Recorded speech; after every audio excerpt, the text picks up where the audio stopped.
What is up, guys? Today we're going to be talking about Alex Mason's history and his life. So we start out, Alex Mason was born in Fairbanks, Alaska on June 3rd, 1933. As the Cold War progressed, many frowned upon the Alaskan region because the Russians owned it from 1863 to 1867, and therefore Alex Mason was frowned upon. At some point in Mason's life, he would join the Marines. He spent most of his childhood with his father, who was a World War II veteran and recipient of the Purple Heart. As a child, Mason would hunt and spend most of his days in the wilderness with his father.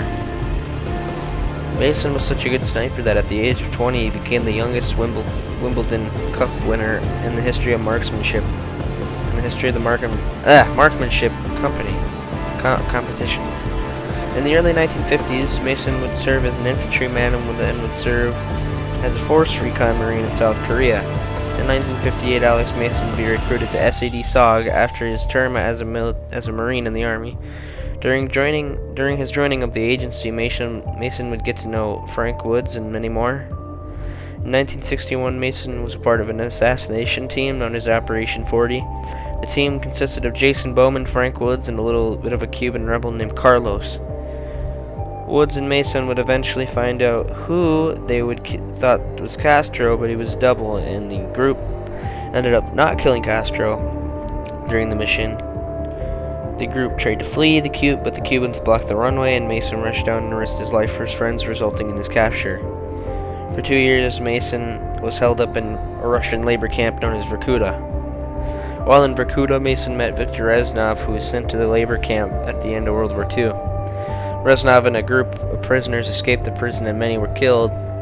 Mason escapes, but that costed Reznov's freedom. Mason returns to the U.S. and is escorted by CIA agent Jason Hudson.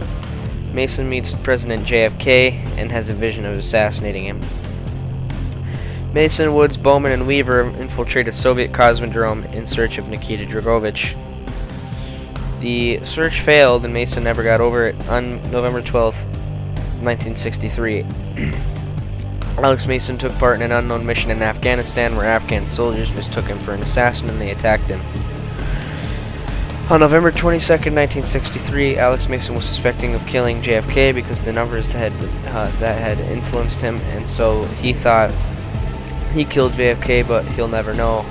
A few years later, Alex Mason is called to his mother's deathbed with his family, but Mason never arrives, and Alex Mason fails to arrive for his mother, and his dad told him, "You should have died in Vorkuta," which really hit Mason because he really loved his dad. His sibling Marion still loves him though and tells him that he will always be their hero to their Uncle Alex. It is now 1968. Mason is in Backenur with Woods and Hudson. The base gets attacked, but Mason and the group fight off the base. After Mason is sent to Hugh City to intercept some unknown documents, Alex Mason's helicopter is shot down and Mason sees Reznov. Or so he thinks he sees Reznov, who guides him through a rat tunnel. Mason and his group find Nova 6 deposits in Laos, and they are captured by Dragovich and sent to jail in the mountains. Woods and Mason play Russian roulette, and they use a gun to kill the Vietnamese in jail. Mason and Woods fly a hind into Dragovich's base in the upper part of Laos, and Mason sees Reznov again. Woods fights Kravchenko, and he flies out the window with a grenade and was thought to be dead. Mason finds a letter from Rebirth Island from Dr. Steiner about the Nova 6. Mason flies to the island, and the two infiltrate the island and kill Dr. Steiner. Mason remembers what the numbers mean, and he and Hudson find the Rusalka and take it down. Mason then retires to family life for a couple of years to nurture his son David, who was just born. He is then sent back to the army after he's tasked to take in Qasim Javadi, and then he kills Arash Kadivar and traps in airfields with Adler and Woods. On Mount Yamantau, Mason and Woods take a shipment with a Russian spy and a pilot. Woods, Mason, Bell, Park, and Lazar and Adler infiltrate to turn off nukes in Solovetsky. In 1984, Mason helps Adler recover from his brainwashing and helps him take care of Vicar Stitch Kuzmin by 1986. Mason is retired once again to live a nice life with his son David. He is then interrupted months later when CIA officials tell him to rescue Woods. He rescues Woods in Angola, and then the two are sent to Afghanistan to fight the Russians with Tin Zhao.